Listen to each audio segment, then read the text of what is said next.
Sir ఇప్పుడు ఈ session ఎట్లాగో స్టార్ట్ అయిపోయింది కాబట్టి నెక్స్ట్ సెషన్లో అయినా యూనిఫామ్ సివిల్ కోడ్ ఒకటి డీలిమిటేషన్ అది ఆ బిల్లులో ఏమైనా తీసుకొచ్చే అవకాశం ఉంటుందంటారా? డెఫినెట్గా అండి. ఎందుకంటే యూనిఫామ్ సివిల్ కోడ్ అనేది సుప్రీంకోర్టు చెప్పారు, ఎన్నోసార్లు చెప్పారు.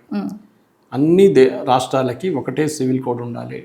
హిందూ కానీ, ముస్లిం కానీ, క్రిస్టియన్ కానీ, పార్సీ కానీ, జైన్స్ కానీ, సిక్ అందరికి ఒకటే లా ఉండాలి. దాంట్లో హిందువులకే ఒకటి లా ఉంది. ఆ హిందూ లాలో జైన్స్ కానీ, సిక్స్ కానీ అకామిడేట్ అయి ఉన్నారు. క్రిస్టియన్ దాంట్లో ఇంకో లా ఉంటుంది. ఫర్ ఎగ్జాంపుల్ క్రిస్టియన్ దాంట్లో టెక్నికలీ డివోర్స్ అనే కాన్సెప్ట్ లేదు.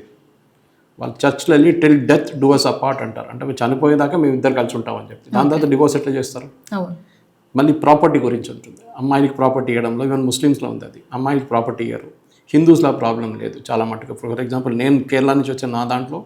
మా దాంట్లో Nair Menon community, the same community. నేను Shashi Tharoor and all we're from the same community. మా దాంట్లో అమ్మాయికి ప్రాపర్టీ వస్తుంది అంతే.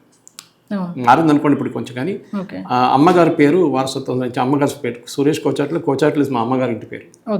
సో అది అన్ని యూనిఫామ్గా దాన్ని కోడిఫై చేయాల్సి వస్తుంది. సుప్రీంకోర్టే చెప్పారు, మా దగ్గర వేలాది కేసులు పడున్నాయి ఆల్రెడీ, మాకు ప్రాబ్లం ఉంది కేసులతో. ఈ ఇన్హెరిటెన్స్ కానీ, డివోర్స్ కానీ, మెయింటెనెన్స్ కానీ చాలా మటుకు ఇష్యూస్ ఉన్నాయి. డివోర్స్లో కానీ దాని తర్వాత మనం ట్రిపుల్ తలాక్ కేసులో చూసాం మనం. ఫర్ ఎగ్జాంపుల్ ముస్లిమ్స్కి అడాప్షన్ లేదు అనే కాన్సెప్ట్ లేదు. అడాప్షన్ ఎట్లా చేస్తారు? ఇల్లీగల్గా చేస్తారు వాళ్ళు. సో అదన్నీ ఒకటే లాలో వచ్చేస్తే ఆపొద్ది.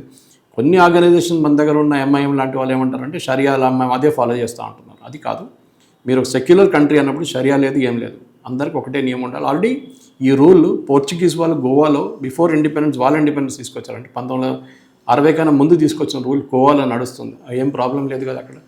ఉత్తరాఖండ్లో తీసుకొచ్చారు, ఏం ప్రాబ్లం లేదు కదా అక్కడ. ఇప్పుడు ఉత్తరాఖండ్ మొన్నే చేశారు 6 నెలల ముందు.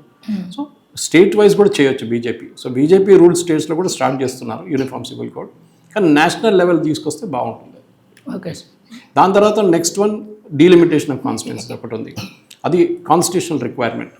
దీనికన్నా ముందు 3 సార్లు వాయిదా పడినది. 2026 నుంచి స్టార్ట్ చేయాల్సి వస్తుంది. సో బహుశా ఈ సెన్సస్ జరిగిన తర్వాత ఇమీడియట్గా డీలిమిటేషన్ స్టార్ట్ అయిపోతుంది. ఆ డీలిమిటేషన్ స్టార్ట్ అయితే అప్పుడు లోక్సభకు ఉన్న కాన్స్టిట్యున్సీ 542 నుంచి పెరిగి బహుశా 800 దాకా వెళ్ళొచ్చు.